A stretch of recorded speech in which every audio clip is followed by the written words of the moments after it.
మందుడనని నన్ను నింద చేసిననేమి, నా దీనతను చూచి నవ్వనేమి, దూరభారము లేక తూలనాడిననేమి, ప్రీతి సేయగ వంక పెట్టనేమి, కర్కశంబులు పల్కి వెక్కిరించిననేమి,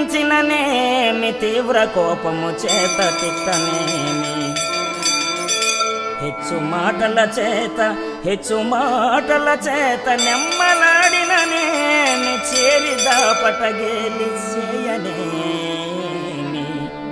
కల్పవృక్షంబు వలె నీవు కల్గా, ఇంక ప్రజల లక్ష్యంబు నాకేల పద్మనాభ,